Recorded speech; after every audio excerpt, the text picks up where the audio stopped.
Welcome to Quantum Command Radio, where we talk about all things quantum.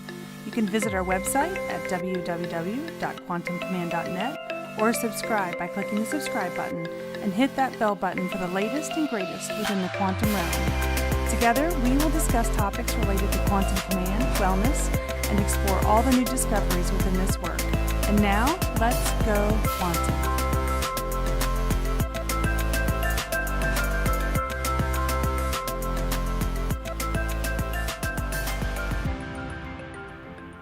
Hey guys, it's Natalie Morris and Jessica Rogers. Yeah, we're here in studio again today, and we're going to talk about things that you can encounter after your first client scan. Remember, when you get that first scan, what you get is that DNA data, that quantum data that gives you quantum release permanently. So remember first let's talk about what quantum release is first. Quantum release is when the body has the information to take a pathogen or a toxin or something that's not supposed to be in the body and break it into its original components and send it outside the body. So that's quantum release, which sounds like, well, gosh, I should never, ever get sick again. And right? You would think that would be the case. That would be really nice. That would be awesome. We would live in a utopia. But in fact, we do come across several things after your first client scan that can cause a little bit of bumps and bruises along the way. And that's what we're going to talk about today. That sounds good to me. Okay. I don't have anything to add yet. Okay. All right. Well, what's the first thing that we can come across that you know of that can really mess up kind of your feeling like, it'll mess up you feeling like you're healing or that you're getting well? Well, there's always pathogens in the environment around us. Right. Come in contact with viruses or bacteria or molds or, I don't know, any of those kinds of things. Sure. Well, if quantum release is there and you quantumly release it before the immune function jumps in, right? Because that's the idea, is it happens within like a second or two of the pathogen coming into the body or the toxin coming in the body. Why would you get sick then? What would cause that? Well, that's a good question. That's why we're here. Are you going to tell us why? I might. I'm just going to bait everybody, see if they know. I thought that you explained one time that the lymphatic system, which is our healing system, mm-hmm. jumps in really, really quickly. In fact, it would grab those toxins or the pathogens even before the body was able to quantumly release it. And so when the lymphatic system is able to grab those pathogens, your body would automatically release hormones or whatever to deal with that problem, because that's how the immune system works. That's right. That's how the lymphatic system works. Yeah, a major thing that happens with when you get a pathogen, let's just break it down to an example. I had a girlfriend of mine who was traveling, and this was during the E. coli outbreak that's been going on in the last month or two.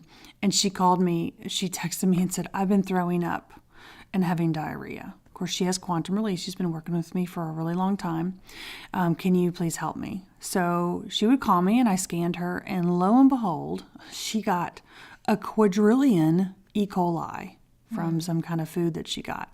So for the most part, quantum release is going to work in the background for the little bits and pieces that you get here and there. Like I worked on somebody yesterday that had gotten 3 E. coli this past week, which is not very many, and she never felt it because there wasn't that many.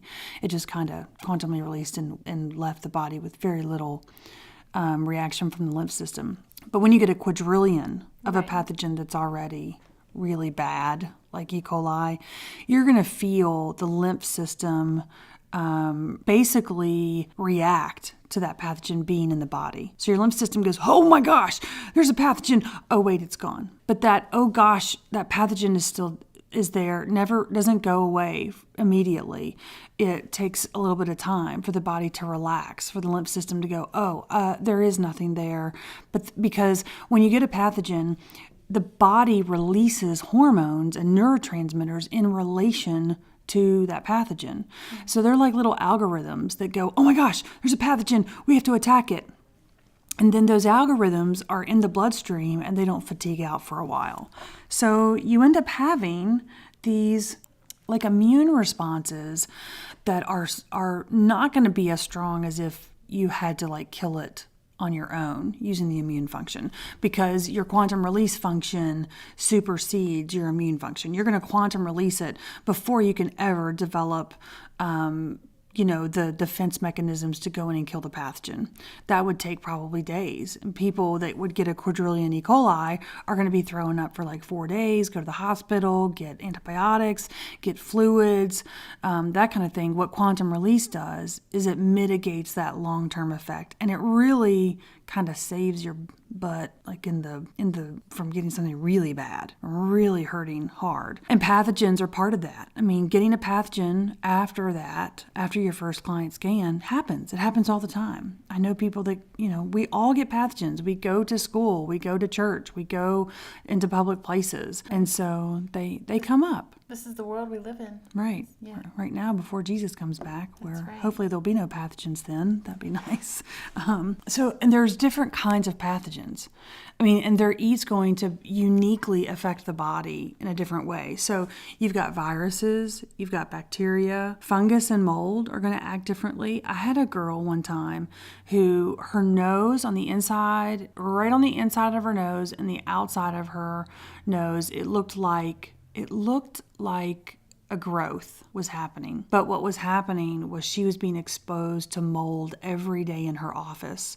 And before it could actually get into the respiratory system, it would be caught right there in the entry of her nasal passageway, and it began to create a sore on her nose.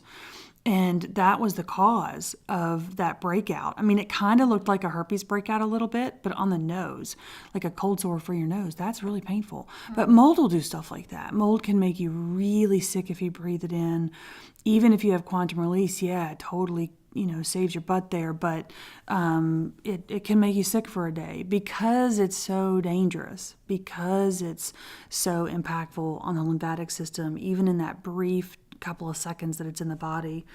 Mycoplasmas, oh man, we have gotten tick bites before where we've gotten Mycoplasma malariae, and the tick was embedded. We couldn't get it out. It had already bit the body, and sort of like, I don't know, it was so tiny. It was like a nano tick. It was like terrible. And I had a bunch of clients where that happened last year, where some of my clients were dropping left and right, and the Mycoplasma malariae was coming in the thousands. And the quantum release really helps with that. But sometimes when you get Mycoplasma malariae, that pathogen will disrupt your hormones. Mm-hmm. So you have a couple of disruption issues there. And until that tick stops injecting Mycoplasma malariae in you, you're going to feel really rough because you have had a couple of hormones that were disrupted because of that. So that's another thing. Sometimes mycoplasmas can disrupt your hormones. And we'll talk about hormone disruption in a minute too. So those are some mycoplasmas, for example.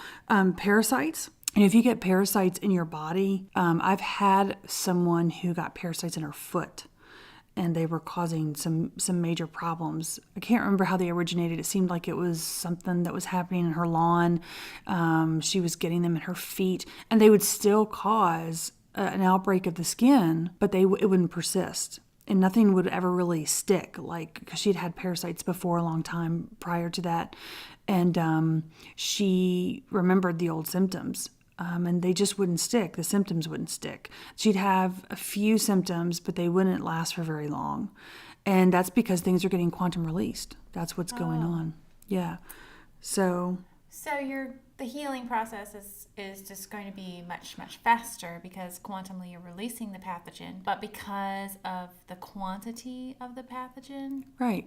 Yeah. The severity, then that's why we're still exhibiting symptoms. Right. So, for example, the severity of the pathogen will affect, like, for example, if you got 3 Ebola, that would not be good. 3 would be a small amount, but 3 of E. coli, 3 of MRSA, 3 of anything that's really ugly and bad, you're going to feel it. In fact, I had a gentleman, he and his son, I think he was 2 years old, they both got 3 MRSA as an inhalant. and they were both down for like a day or two, and they had quantum release, and they were very, very healthy. They were really healthy people. But without quantum release, they probably would have been in the hospital. Yeah, because MRSA is daggone near impossible to kill with antibiotics. Yeah, that's a good point. So that's going to affect how you feel. The second thing that's going to affect how a pathogen affects the body is the number of pathogens. So if you get like 99 strep, all right, that's not that much for strep, and you probably will cough for a day. Now, my husband got like 1 billion strep the other day, and he's really still limping. I mean, he still feels pretty bad. He's been in bed for basically 2 days, but that means he's not going to be in bed for like 2 weeks. I mean, that's how bad the infection would have been had he not quantumly released it. Of course, we're, using homeopathy and oils and stuff to try and get him back on his feet. Right. But, Good for him. That's right. But that's an example of the more numbers you get of the pathogens, the more of an issue it is. And then it is also dependent on how you get it. If you get it as an inhalant, it's going to act differently. If you get it as an ingestant, it's going to act differently. The symptoms are going to be different. And it just really depends on a variety of factors. Okay. So each of those things will contribute to how bad it makes you feel. I've had situations where I've had a pathogen come into my body, but I didn't even realize it. I was checking myself and a pathogen came in and it didn't really make me sick because there were just so few. Just wasn't very many. So yes, I've had similar situations where I got a toxin or I got a pathogen. Oh, I didn't even know. I didn't know. Yeah, and it's because it's working in the background. And then most of the time, the only time you really see it working is it kind of saves your life type stuff. I've seen that happen. Or it prevents you from being sick for 2 weeks.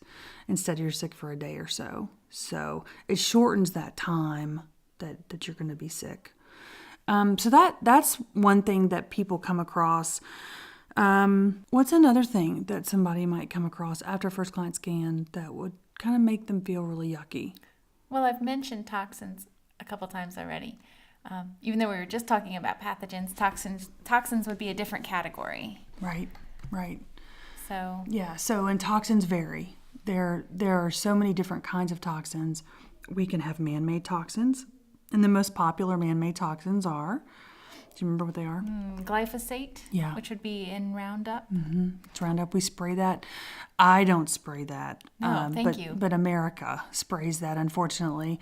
When we're treating our yard, we use Roundup. And what happens to that Roundup, by the way? It isn't we're going to take a little caveat so I can preach for a second. It is an environmentally persistent chemical.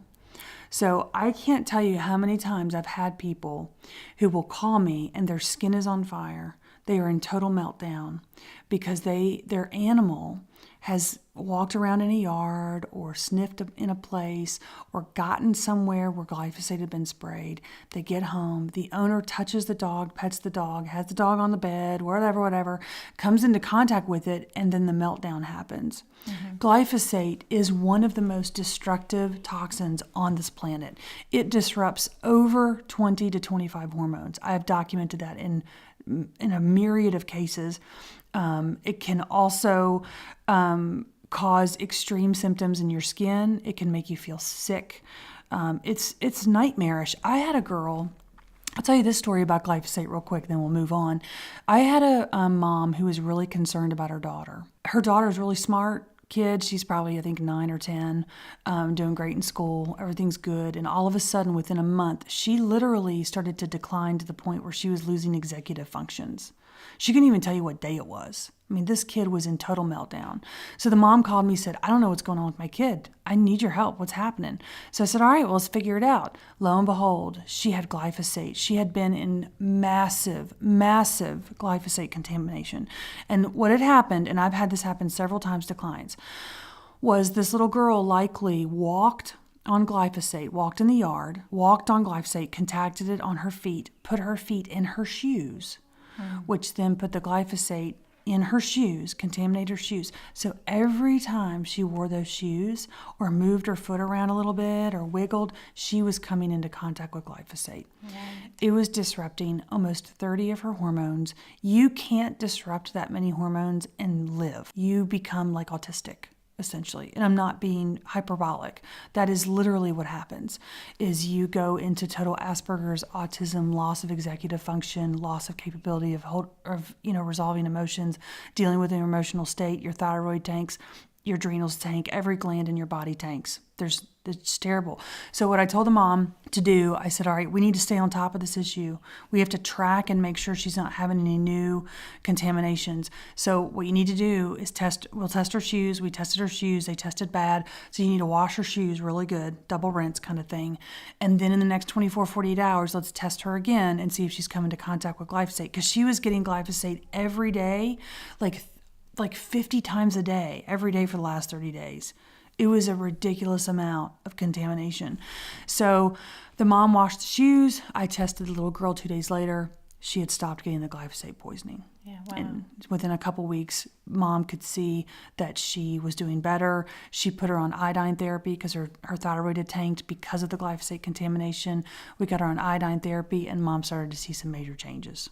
And it took probably a couple weeks. It took a couple weeks because glyphosate poisoning absolutely trashes the body. Any of my clients that has ever had glyphosate poisoning will tell you it was hell. It was almost like they were sicker than they had been before they'd ever worked with me. So stop spraying Roundup. Please, Yeah. please. Okay. There are so many alternatives. Go online, find something natural.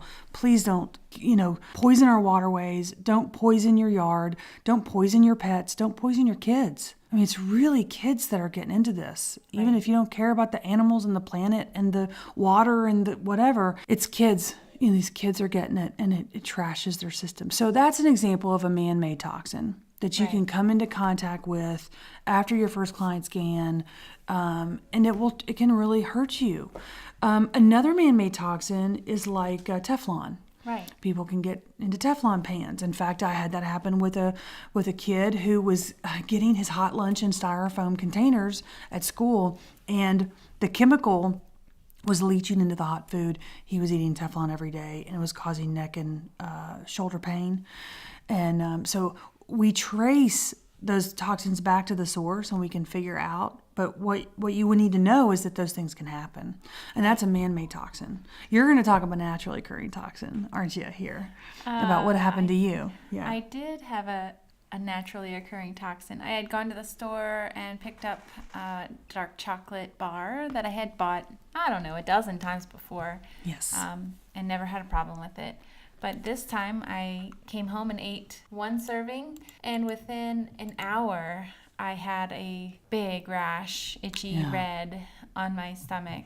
And I immediately knew that I had come into contact with something, and I think I knew it was something that I had eaten, just because it was on my stomach, right over that digestive area.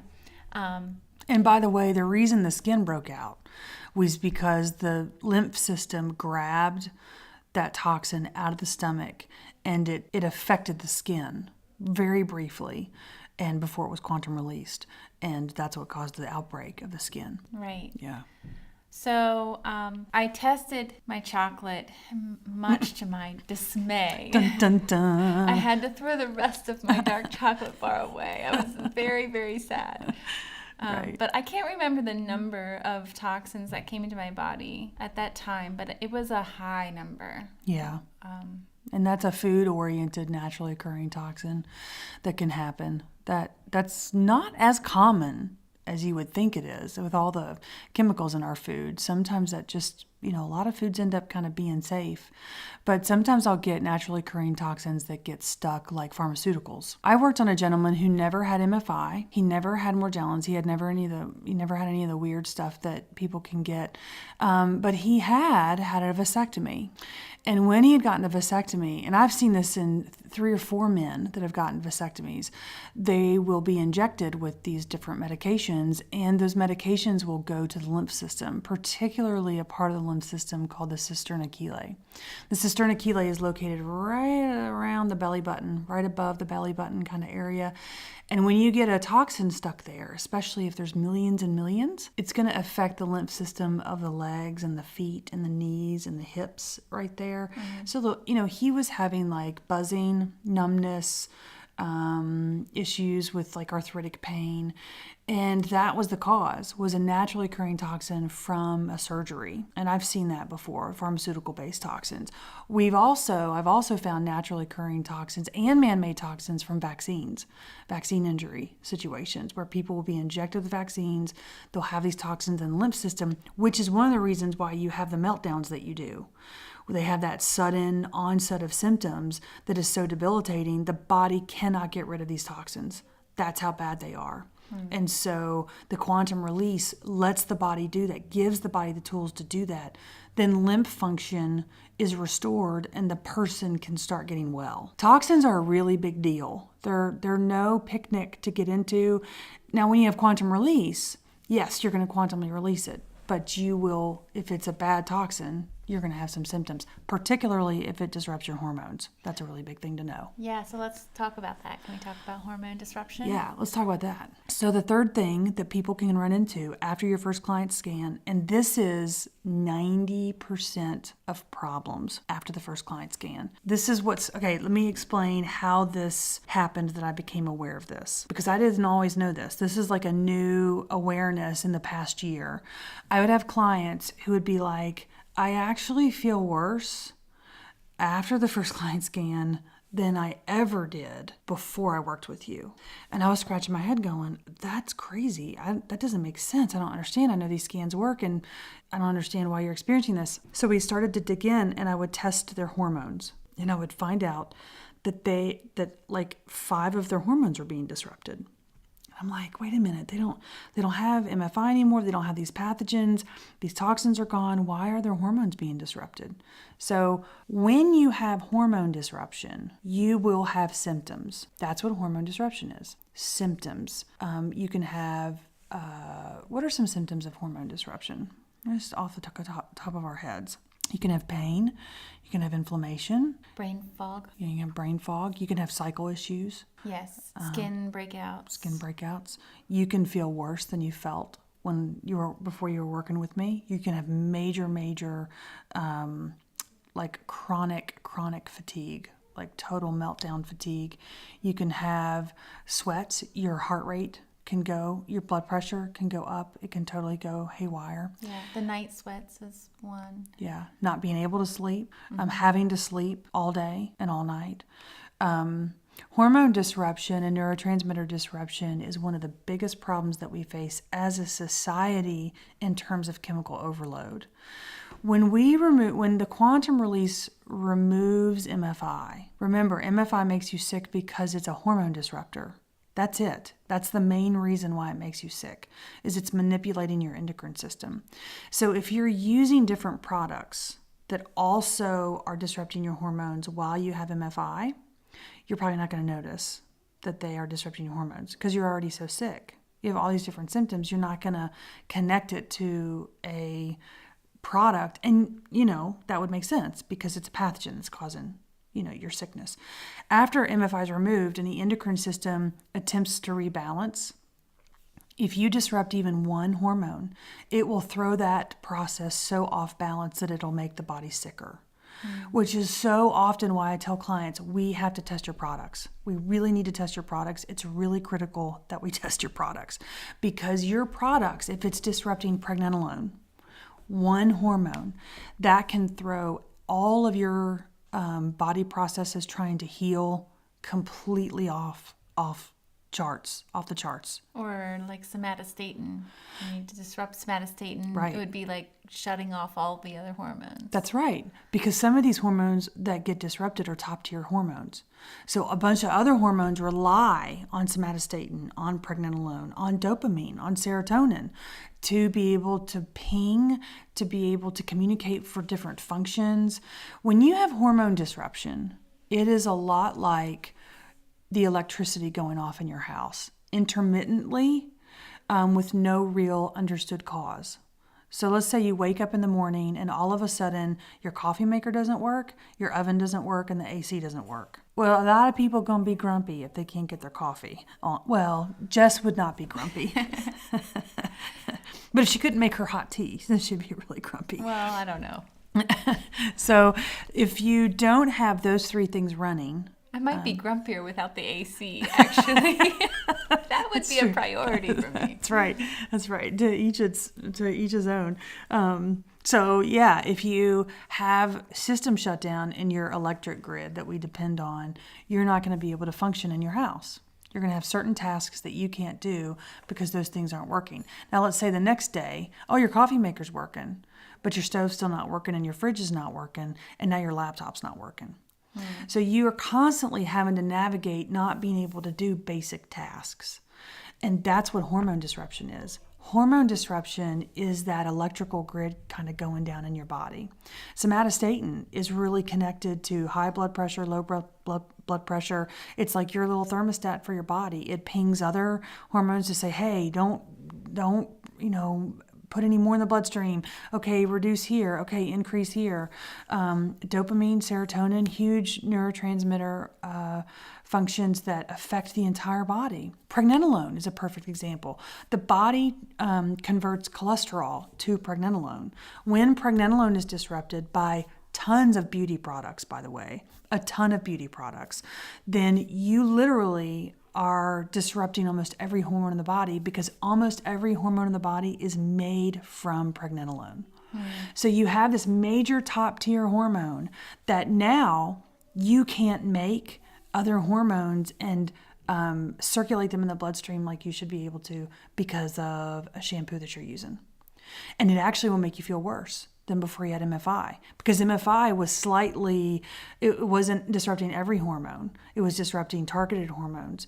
This product's disrupting almost literally every hormone in your body. So can we give a general listing of the kinds of products that you would have to test?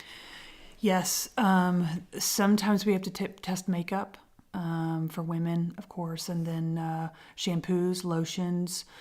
What else? Candles. Sometimes I'll test candles, although they're not a huge problem. About cleaning supplies, that kind of thing? Sometimes cleaning supplies, although I don't find as much in terms of concern for cleaning supplies. Okay. That's really weird, because you would think because they're so heavy chemically based, right, there would be a problem. And there may be for some, but the ones that I've tested so far, like your sort of typical stuff, I've not had a lot of problems. But I will say that a lot of people I've been trying to go organic with their cleaning supplies, so they've cleaned up their act anyway. Right. But I will tell you that just because it says organic or, whatever, natural doesn't mean squat. Because I've had people who were using baby wipes for their baby, and they were this like really high level organic brand, and it was disrupting their thyroid hormones. It was terrible because the baby was a mess. The husband and wife were a mess. They were trashed. They had to go on iodine therapy for like forever so they could get things back to where it needed to be. And that's what will happen is if you get disruption in your thyroid hormone, for example, you have to go back on iodine therapy because that's how you build up T3 and T4 in the bloodstream. Right. So those things are going to come up with hormone disruption. So soaps, deodorant, lotion. Toothpastes. Toothpastes are notorious. I worked on someone who one time she switched over. It was in brand. It was a good brand, supposedly, but she switched over to a different flavor. And that flavoring was what trashed her serotonin. Within 10 days, she was bedridden. She's calling me going, "What's wrong with me?" And I'm like, "What are you using? What did you change?" "Oh, this new toothpaste." Stop using it. Stops using it. She starts feeling better. Right. It's really unique how some ingredients, they look good, they look okay, and then they're actually trashing your neurotransmitters. What about supplements? Oh, supplements. Supplements are really hard. A couple things affect supplements. The sourcing. If you have a really crappy sourcing, you may very well have been taking supplements that have been trashing your system for a really long time, and you didn't know it because MFI was masking all the pain. You also have toxins in supplements. I worked on someone whose supplement was so toxic it had arsenic in it. Whoa. It was really bad. It must have been from like a foreign country whose waterways were really, crummy. And you can find that in like China. China's notorious for basically polluting everything that they possibly own, and their supplements are just not safe. You can get hormone disruptions from certain supplements because of really weird ingredients that are supposed to be like awesome. An interesting ingredient that causes problems is a inositol or a inositol, something like that. Sometimes it's okay for the body and sometimes it's not. It depends on how it's being sourced. Right.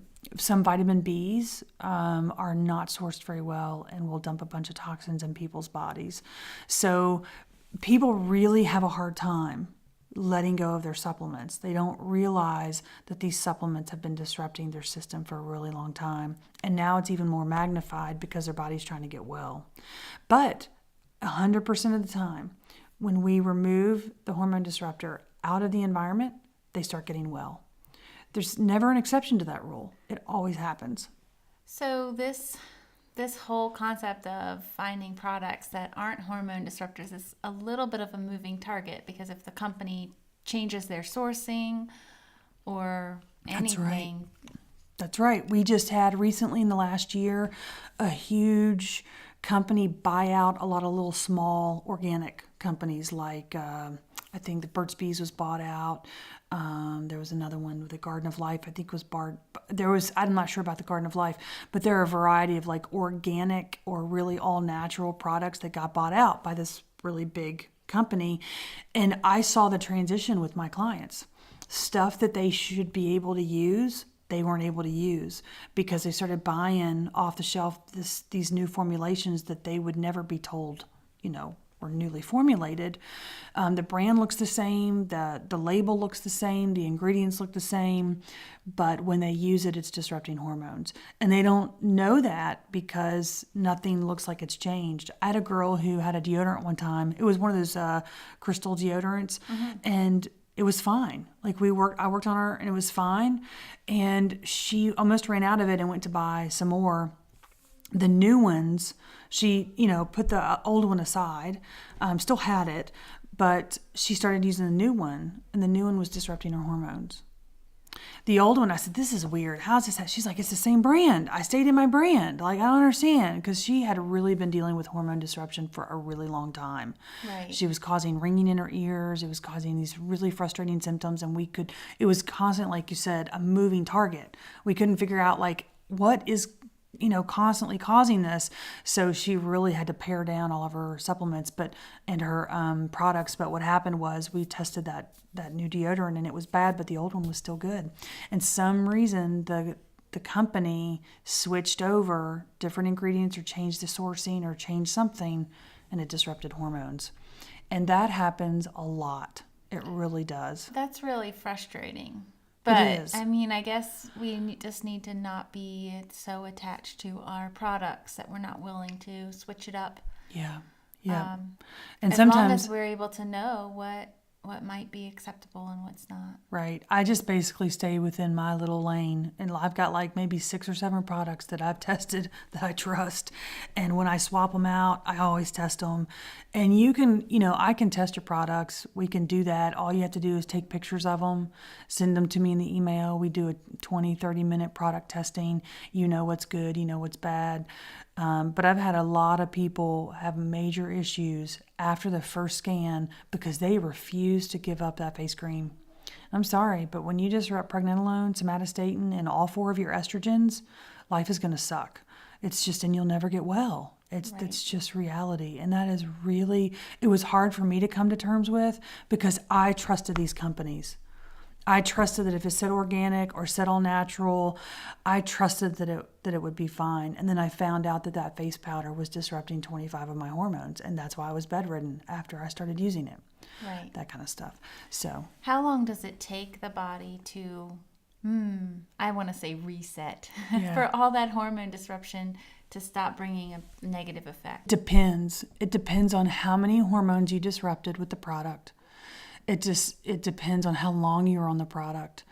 So I'll give you an example. Our little puppy dog the other day got into some kind of man-made toxin. My husband was like, the pup's not looking good. She's not walking around and she's not eating. Something's wrong.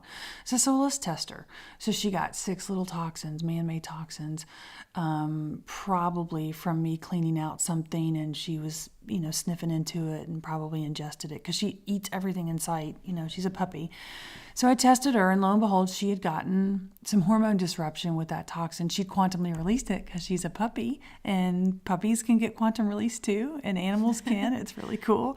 And so she did that, but she got hormone disruption. And when I tested her, she was about 90% out of her detox, which was only about looked like a 12-hour detox. And my husband was really worried about her. I said, don't worry. And by the middle of the day, the end of the day, she'll be right back at it again. And she was. Right. So it depends. Now, if you get a face powder, for example, or a deodorant that disrupts, or a toothpaste, I've seen toothpaste do this, disrupt 25 hormones, and you're on it for 10 days, then you will end up having to come off of it, and you will not see a cessation of those symptoms for probably anywhere between 7 and 10 days. You have to do a 24-hour detox, and then your hormones after the detox, they're free to get back into the bloodstream and reach those saturation levels that they need to reach in order to perform the tasks of dealing with inflammation and healing, that kind of thing. And that can take 7 to 10 days. It is miserable. So you've mentioned once already that it might be necessary if your thyroid was disrupted, if those T3, T4 hormones were disrupted, it might be necessary to take iodine. Right. Right after. What are some other supplements or treatments? Is there anything else that might be necessary for a hormone? Thyroid is the main one where you need the external supplement. And that's the T3, T4, the thyrotropin, and then the thyrotropin releasing hormone. And that can take, if you have tanked your thyroid hormone to 0, that can take 7 to 10 days before you even get it to the optimum levels. And let me tell you, the symptoms do not go away during iodine therapy until you've completed the iodine therapy. Okay. I've seen it over and over and over again. It's miserable. If you're dealing with something besides the thyroid hormone, of course, multivitamins, vitamin B, vitamin C, calcium, magnesium is really helpful because it really encourages the lymph system to flow. Those things are really good to take during that process, because that's just going to support everything. We've also had success with some essential oils. That's right. That's right. We have, and some homeopathies too, to help with that kickback. Right, like Magphos, Glyphosate. Some of the cell salts are really beneficial. If you're into the homeopathies, you understand what a cell salt is. Yeah. I use the Young Living oils. I highly recommend doTERRA and Young Living, either one you want to do. I get them from a friend, so that's why, I do the Young Living. But thieves oil, wintergreen, peppermint, oregano is really good. There was some others that I'm thinking of. The Christmas Spirit was really great. Patchouli. All those ended up being really good for me personally during that thyroid rebuild. And it might vary from person to person, but and we can test those. If you take a picture of your oils, I can just walk right through them quick, like which ones are beneficial, pop, pop, pop, pop, and we get them all and get the dosage, and then you can really be just supported, because with nothing helping your body during those times, it can really be brutal. It can feel like you're going to die. I'm not being hyperbolic. I had a girl one time, she was using a face powder, and it was disrupting 25 of her hormones. By the time she'd gotten to me, she was bedridden and vomiting, and her period was totally whack. The bleeding was unbelievable. She couldn't stop her bleeding. So everything stopped once she, got off that face powder. But it took 7 to 10 days, and it was pretty miserable. So supplements, the oils, the homeopathies can help with the symptom groups. And of course, you have to plod your way through it. But once you get done, everything gets to level out, and you start to feel better. Right. But you can, I know I keep saying this, but you can feel worse with hormone disruption than you ever felt with the pathogenic cause of your chronic illness. it's But nightmare. it's all totally within your control. If you eliminate those hormone disruptors, those products, Yep. then you will get better. 100% of the time. It never doesn't work. And if somebody relapses, 90% of the time it's because of a hormone disruptor. Right. And that's the critical piece. And I've gotten, some not so great emails like, I'm sicker now. How can I possibly be sicker? And I'm like, okay, well, let's take 5 minutes and explain that. Let's look at your products. Yep, you have somatostatin disruption. I had a girl one time who she literally in a week gained like 10 or 20 pounds, and she had a bunch of hormone disruption. So I worked on her, and I said, what's going on because she was getting something every day for the last like 8 or 9 days that had a toxin in it. It was making her sick. I said, what's going on? So she's like, could it be my toothpaste? I'm like, it could be. Could it be your mouthwash? It could be. Let's look at that. Didn't seem like that was it. She's like, wait a minute. I'm eating calamari every day for the last 8 days. And I'm like, okay, that's probably it.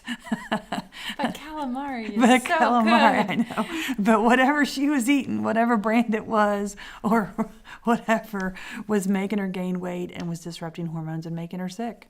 Wow. It was causing a lot of symptoms. Now, how often is it food? Something Rarely. Food. Okay. Yeah, it's not very much. It's good that we don't have to worry about all the food that we're buying. Yeah, it's rarely food. I mean, the highly processed foods where you're going to get that. I have seen some tuna fish and some shrimp have MFI in it, but it's kind of hit and miss because you never really know. And it goes back to what the supplement issue is. Depends on where it's sourced. Where was that calamari from? Right. Was it farmed, heavily farmed, with toxins? Were they treating the water with something? What was going on with that? So it just depends. But it is rarely food. Ironically, it's rarely food. So that's a good thing. Well, All right. Well, I think we've Those are covered the- pretty much everything. yeah. The pathogens and toxins and hormone disruptors. Those are the main things people can come across.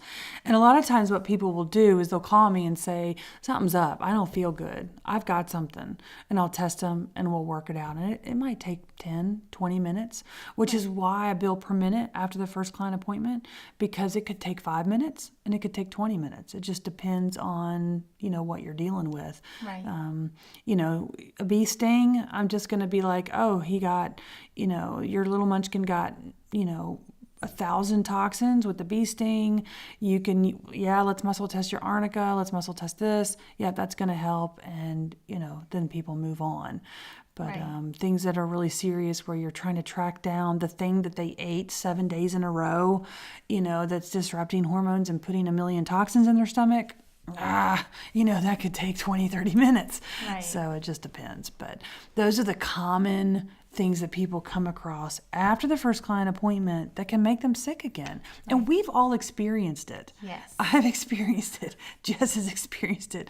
We're knocking our heads against the wall going, what is happening to us? Why? So I am very, very thankful that I can muscle test my own products. And I would say, I mean, not everybody is going to be able to muscle test their own things, but definitely make that appointment to get your products muscle tested to make It's worth sure it. that you are not exposing yourself to hormone disruptors. That's right. It will definitely be worth it. It'll Yeah. save you a lot of heartache and pain in the long run. And a lot of bedtime, honestly. Yeah. Who feels good when you're in bed? Yeah. So, all right. Well, I hope that answers some questions. I hope that helps you kind of understand how particularly hormone disruptors can really cause a block in your healing from some of the pathogen toxins you might be dealing with, or MFI or Morgellons, those kinds of things. Hopefully that'll give you a sense of being aware of why you can actually get worse after a scan. It's very possible, and Jess and I have experienced it, and a lot of my clients have experienced it. Gosh, we find those toxins, we get rid of them, and the client goes, wow, I really thought those were safe, and now I feel better. That's amazing. And sometimes I'll get a client who sometimes will go back to those products, and they'll disrupt their hormones again and get sick again, and I'll know it. I'll say, have you been using such and such? Yeah, I started using that again. Yeah, it's disrupting your hormones again. That's why you're getting sick. So sometimes if you go back to those products, you'll get sick again. We're all a little stubborn. Slightly stubborn. I'm kind of in denial about that face cream. I really want to use it. And so that's going to happen. But, So give them your website so they can make that right. appointment. That's right. So the website's quantumcommand.net, and you can just, you can schedule something called I Need a Scan. And if you put in the comment section, I'd like to do my products, then that way I'll know what we're going to do for the appointment. And then you can email me using the quantumcommand@gmail.com address, all pictures of your products. And you can kind of put 10 together in one picture and 5 together in another picture. You can, you don't have to take an individual picture of each one, and you don't have to send me the ingredients. You don't have to turn it around and take a picture of the back. Just take a picture of it so I can see it. And you have to have touched the product. I can't test a product that you've never come in contact with. Like if you send me a picture from Vitacost, can I use this product? I'll be like, I don't know, because your body doesn't know either, because the sourcing can vary so much. So you actually have to have touched the product. I had a girl one time, I'll tell you this real quick story. I had a massage therapist who had disruption in her somatostatin because she had just taken this job as a massage therapist and was using the products that center was advocating and selling. And some of them were disrupting her somatostatin. She comes to me and it sounds like she's got a head cold. Sounds like she has the full-blown flu. I said, nope, this isn't the flu. This is somatostatin disruption. So what we do is there's like probably 30 products in her, at work that she could possibly work with. And so she had to take a picture of all of them. Now, she hadn't used all of them, but what I had her do was just touch every single one of them. That's all she had to do, and then send me the pictures, and then we could know, which ones were good and bad, because her body knows. Right. Her body knows what those are. And lo and behold, when she stopped using those products, the quote head cold that wasn't really a head cold went away. And that's real life right there. But you have to have touched the product before I can test it. So that's kind of a lesson that I learned a long time ago. Your body doesn't know about something on Vitacost just by reading the ingredients. So, yep. So that's what you do. You just go get, we'll do a scan. You just send me those pictures and we'll check out your products. If you want to schedule a first client appointment, you just go ahead and do that and just get into my website there and schedule that. You can subscribe to my YouTube channel and that'll get you some of these videos. Hit that bell and that'll tell you when something new's come on my channel. You can check me out on Facebook too. I try and post on there from time to time. And you can also email me and just ask me questions if you'd like. Sometimes I can get to the emails and sometimes I can't. So that's the reality of my life right now. I'm work from home, have 3 kids, homeschool, try and have kind of a life. And plus I do client work and plus I do the university. So that's kind of my life right now. So if I don't get to you, you'll probably have to schedule something for me to answer your questions sometimes. So, all right, we're just going to wrap up, I guess, unless you have anything else you want to say. No, thanks for sharing. I think this is really helpful information. All right, you guys. Well, y'all have a good day. It was great to be here.